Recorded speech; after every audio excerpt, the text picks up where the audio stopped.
Departemen Pelayanan Anak-anak Uni Indonesia Kawasan Barat mempersembahkan. Selamat pagi anak-anak.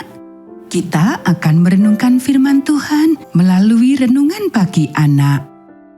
Menjadikan Allah yang pertama. Hari ini tanggal 20 Juni. Mari kita awali dengan doa. Bapa di surga, kami akan belajar firman Tuhan. Tolong kami supaya kami dapat memahami firman Tuhan. Dalam nama Tuhan Yesus kami berdoa. Amin. Anak-anak, ayat inti renungan pagi kita hari ini diambil dari kitab Amsal pasal 1 ayat 7. Takut akan Tuhan adalah permulaan pengetahuan. Anak-anak, pengetahuan adalah berkat yang indah bagi semua orang. Ini didasari takut akan Tuhan. Takut berarti hasil yang tidak terduga dan tidak ada batas. Pada tahun 1858, di tempat yang berlumpur, lahir seorang bayi laki-laki.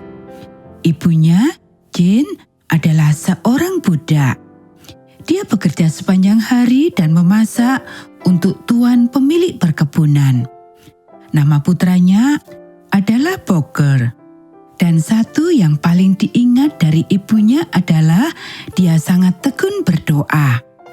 Allahku, kami di sini bersama anak-anak hanyalah seorang budak. Kasihanilah kami dan berikan kami kebebasan.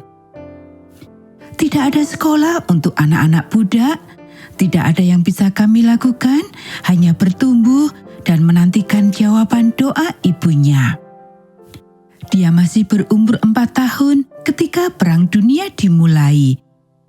Tapi ketika dia berumur 6 atau 7 tahun, saat Presiden Lincoln memproklamasikan kebebasan untuk semua budak, kehidupan baru dimulai untuk Boger. Kemudian dia bekerja dengan ayah tirinya di perusahaan garam di Malden, Virginia Barat.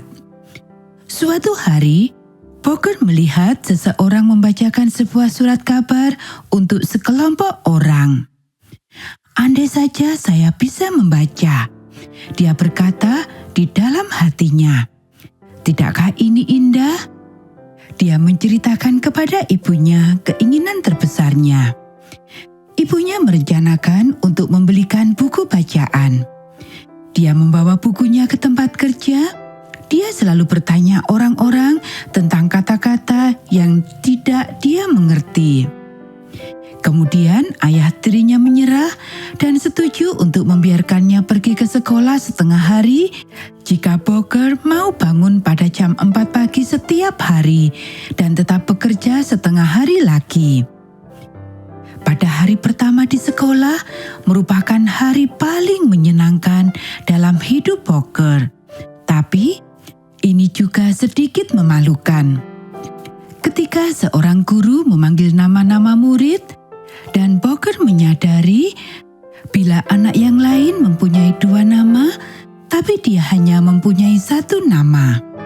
Ketika gurunya menanyakan namanya, dengan gagap menjawab, Boger Washington.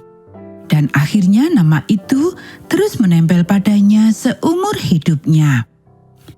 Selama pendidikannya, dia mendapat pengalaman baru dengan menghadiri sekolah minggu. Beberapa tahun kemudian, dia melanjutkan pendidikannya sejauh 500 km menuju Institut Hampton di Virginia, di mana dia bisa bekerja selama sekolah. Dia kembali ke Malden, di mana dia mengajar selama 2 tahun di Wayland Seminary di Washington DC. Kembali ke Hampton Institute sebagai salah satu dosen.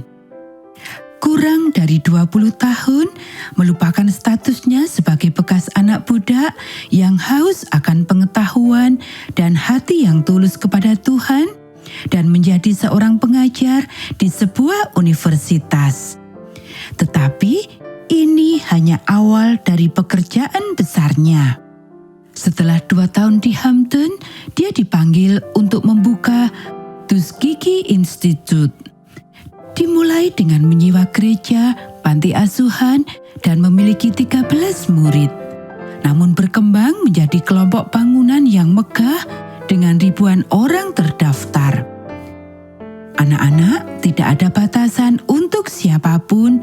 Dengan menempatkan dirinya, membuat suatu ruangan untuk bekerjanya Roh Kudus di dalam hati, dan hidup dan menjalani kehidupan yang sepenuhnya disucikan kepada Tuhan. Anak-anak, demikianlah renungan pagi kita hari ini. Mari kita akhiri dengan doa. Bapa di surga, terima kasih kami sudah belajar firman Tuhan. Tolong kami supaya kami boleh menyerahkan kehidupan kami kepada Tuhan.